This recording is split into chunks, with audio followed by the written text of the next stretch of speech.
Coach, congratulations. Nice effort. Good win. Thank you. You start us off with opening comment, please. Yeah, what a great day in Worthing Arena, huh?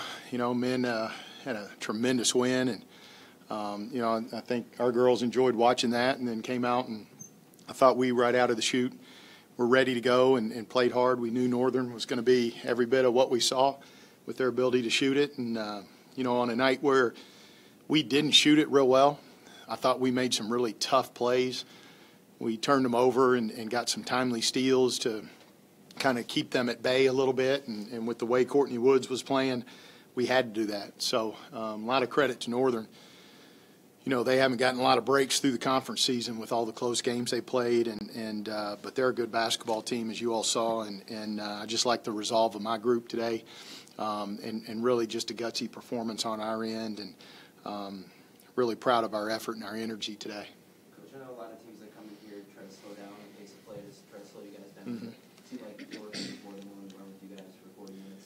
How is it playing against a team like that? Well, I mean, that's their system. They go up and down, you know. So, in fact, when you hold them to 72, like you've done something, you know, and so they like to go. And I think our girls knew that, and so they were looking forward to just playing. But even with that being said, like you saw them start, especially in the middle of the game, start running back with 4, sometimes 5 players and trying to keep Carmen from going down and laying it up.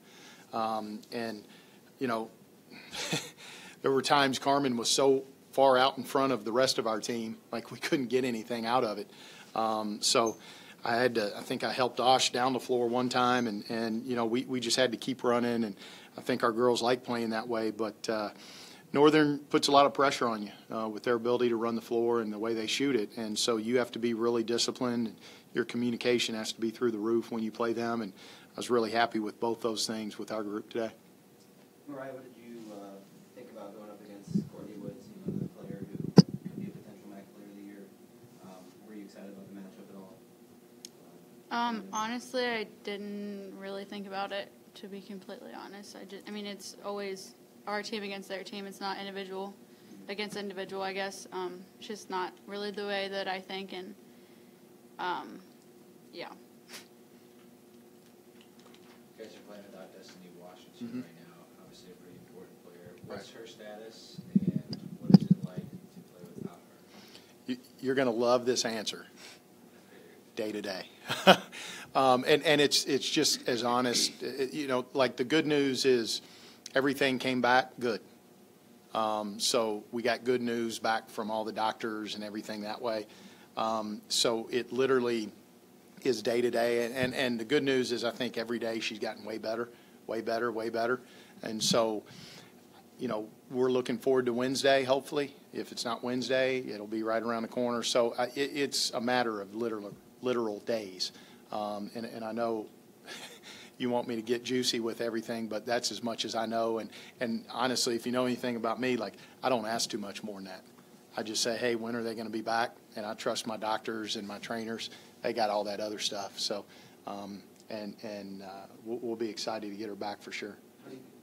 What you've seen out of Osh in the games, what do you think that she's done? You know, having those 12 rebounds on Wednesday and then 15 today. Yeah, I mean, like, you tell me what you saw. You saw relentless. You saw somebody playing her tail off. And the thing about Osh, it's nuts. Like, even when you think the other team's gotten the rebound, she's still pursuing it and comes up with more than half of them. It's crazy. I mean, she literally, I've said literally a lot today, she absolutely tries to get every ball. Every ball.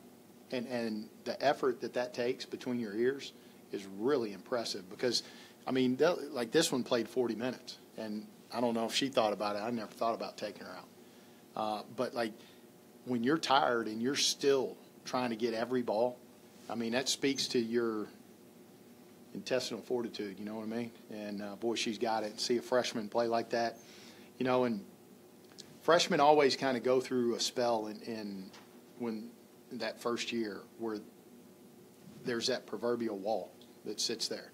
And some of them run up against it, and you don't see them for the rest of the year. And I think Osh kind of fought her way through it a little bit, you know, and now, you know, maybe it was just an opportunity when Des was out that you're seeing her start to play rejuvenated again. But she's practicing that way too.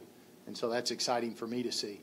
And you never know when it's going to come with freshmen, but hopefully she's fought through that a little bit, and we can see it continue. But the way she played, 15 rebounds and, 3 or 4 from the free throw line, that was huge. I know she worked hard on it from last game. So, again, really, really good effort out of Osh today.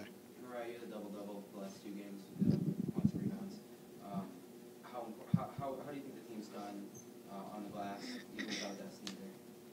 I think that everyone just stepped up. I mean, Destiny is probably one of our best rebounders, and we knew that when she got hurt. So I think that everyone was just like, okay, like now we can't rely on Destiny. We have to go get it ourselves, pretty much. And I mean, he talked a lot about rebounding and just how important it is to just us winning. And I think everyone got it, and we are actually rebounding the ball now. So. Was there an official diagnosis with Destiny? Was it a torn meniscus, or was that not? Honestly, I think there is really there wasn't anything new on the pictures, that was the encouraging part. It was, a tweak, and sometimes, as I know, like you can swell up from taking a wrong step off a curb, and so that was what I'm like. The news came back, couldn't have been better, and so now we just gotta give it time to kind of stop flaring up a little bit, and where she can get the range of motion back and feel comfortable on it. And here's at the end of the day, I think all of our jobs here is to make sure that we do right by Des. So yeah, would we have liked her to play today? You bet. Would we like her to play on Wednesday? Yep, you bet. But at the end of the day, you got to do right by Des, and that when you step back from it, and the greedy coach stops thinking, and all the pressure to keep the kids on the floor, like let's just make sure that the kid's right. Let's make sure she's healthy, and until then, just keep rocking and rolling. And like the crazy part, like we had one go down and shoot around today, 4 hours before the game, and we didn't bat an eye. We just moved down to the other end, kept working, and it was going to be next man up. And I think these kids do a great job of leading in those situations. Hey, listen, there's no time to worry about any of it. Just next man up, and it's opportunities for everybody. Does playing without a key player strengthen you guys in a way where someone like Aislinn Ross can start and can get all this great experience, and then when she goes back to the bench eventually, she's got more experience and is maybe more comfortable? Yeah, I mean, I think there's something to it. I think any adversity that you fight through and beat makes your team tougher and stronger. And so here we are with this one. Maybe it's a road loss, maybe it's a broken down bus, whatever it may be. Like, you either fight through it and win, or you let it win. And the thing I keep trying to tell them is guys, like, control what you can control, and then as long as you fight through it, you're winning. And the scoreboard takes care of itself. And so, and it's kind of like you asked the question about rebounding. It's kind of the same thing. Like, we went through a funk where we weren't rebounding, and so basically I talked to him about fight and rebounding for the past 2 weeks, and she took the lead, and now it's a double-double machine. Pressure's on, but and then everybody's followed, and so it's no different. You see the adversity that we're having to fight through, and it's no fun playing without Des. But we got a choice, and I think our players are making the right one. I know Des is proud of Osh and the way she's playing, and when we get Des back, we'll be better off for it. How hard is it to drop a game plan against someone like Courtney Woods? Well, you drop a game plan, and then when they start dropping shot after shot, and the Reggie Miller esque, your game plan goes out the window, and so really for me at that point it's you're paying attention to that. But if you get so caught up and we got to stop Courtney Woods, you forget about the job is to win the game. And so as long as we were continuing to make her earn them, and we were doing what we had to do to keep them at bay, whether it was Courtney shooting or whether it was Michaela Boyd or the Smith kid, like somebody had to take the shots. They were just going really heavy to Courtney. and we were going really heavy to Mo. And so because we had the lead, I could focus way more on us winning and way less on Courtney Woods. So I'm glad Courtney didn't know that, or she might have gone for 50. But that's the luxury you have when you're ahead a little bit and you can afford not to get squirrely. Do you think it's important for the team to find a game like this where the opposing team is always really close? Never gave up the lead. Yeah. Well, you think about it. We haven't played a ton of games where we've been in situations where we had to call timeouts, advance the ball, execute, and we had to get the ball in and make free throws. We haven't played a ton of those. And, I mean, what are we, 20 games in? And we've played a handful maybe. So all of this is good. You can try to simulate it in practice, but it's just not the same. So to be under fire and have to do all those things and not relinquish the lead when, they're really coming at you there. I mean, it's better than any practice I can draw up. Were you pleased with the late game defense there? Yeah. I thought we executed really well, made it tough on them. We knew they were trying to get the ball to Courtney.